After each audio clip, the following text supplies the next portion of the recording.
गृह एवं जेल मंत्री डॉक्टर नरोत्तम मिश्रा का बयान, कमलनाथ के सीएम शिवराज के माफी मांगने वाले ट्वीट पर पलटवार किया।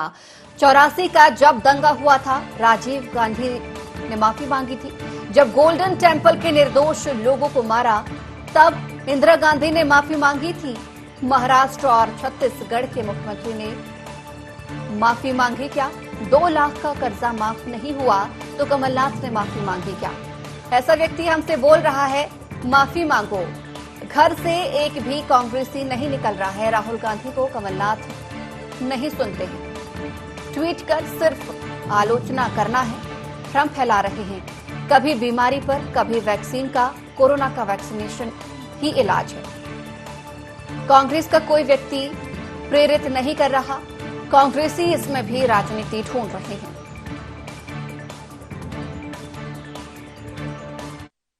जब 84 का दंगा हुआ था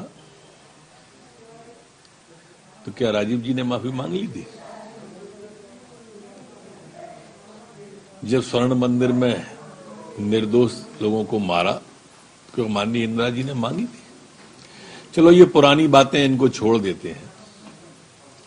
अभी नंबर 1 पर जो प्रदेश है कांग्रेस समर्थित मुख्यमंत्री, महाराष्ट्र ने माफी मांग ली। छत्तीसगढ़ माफी मांगी है क्या वकील? अरे हम तो 10वें नंबर पे हैं। 2 लाख का 10 दिन में कर्जा माफ कर देंगे, नहीं करा। कमलनाथ जी ने माफी मांगी। आज भी समझाने की कोशिश करते हैं कि हमने कर दिया कर्जा। 10 दिन की नहीं कहते, 2 लाख की नहीं कहते। घर से नहीं निकल रहा एक भी कांग्रेसी। राहुल गांधी ने कहा कि अस्पताल में जाओ, उनको मालूम ही नहीं मध्य प्रदेश में कमलनाथ जी हैं, जो उनकी एक भी बात मानते ही नहीं।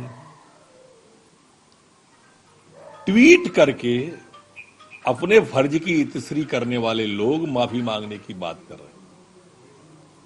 क्या यही फर्ज है? उद्योगपति कहते हैं अपने आप को। एक भी उद्योगपति क्या परिचित नहीं है क्या जो ऑक्सीजन दे सके?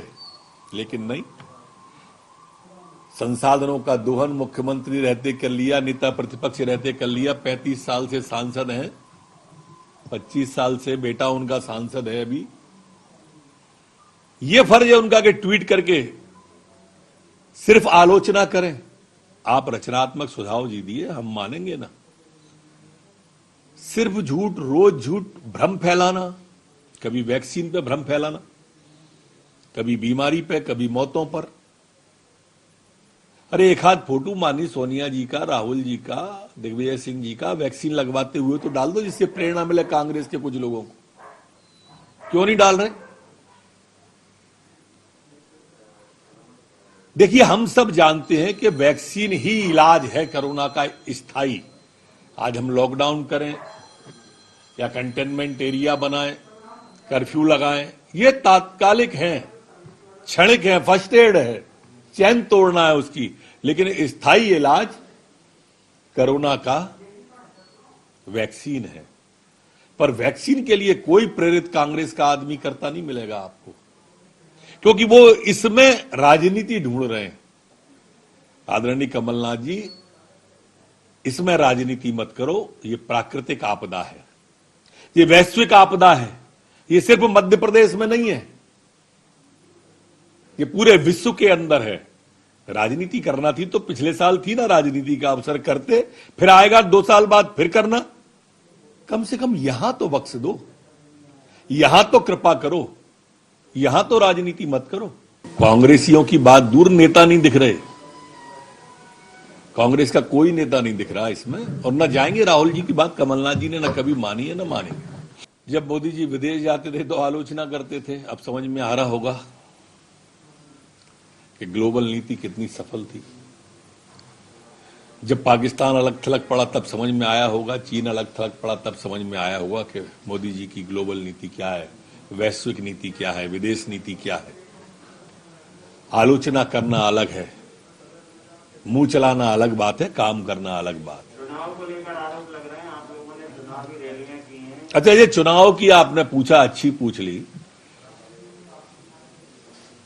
कोरोना जो है केरल के चुनाव के समय नहीं आया था, ऐसा इनका कहना है। तमिलनाडु में नहीं था, आसाम में नहीं था, पर जैसे ही राहुल बाबा की पश्चिम बंगाल की 1 घंटे की यात्रा की रैली फैल हुई और कोरोना एकदम पैदा हो गया। तभी पैदा हुआ, फ्लॉप्स हो गए। पहले क्यों नहीं पैदा हुआ था? अरे ऐसा क्या करते हो आप लोग भाई? ऐसा काम करो। अगर था तो वो केरल में भी होना था, यहां भी होना था और वहां भी होना था।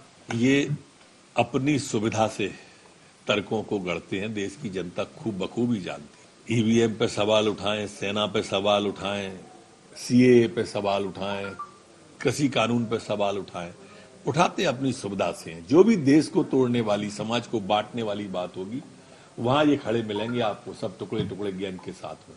जितने फ्रंट लाइन वर्कर हैं, चाहे वो पुलिस विभाग के हों, चाहे स्वास्थ्य विभाग के हों, चाहे हमारे सफाई कर्मचारी हो, इन सबको जो 1 मई से हमारा वैक्सीनेशन होगा उसमें प्राथमिकता दी जाएगी। बहुत बड़ा माननीय प्रधानमंत्री जी का ये निर्णय है। जैसे उन्होंने वैक्सीन के रूप में संजीवनी दी है, ऐसे ही ऑक्सीजन के रूप में भी प्राण दिए हैं, प्राणवायु दी है। और मैं समझता हूं कि पूरे देश के अंदर हमेशा के लिए अगले 15 दिन में ये समस्या का समाधान हो जाए।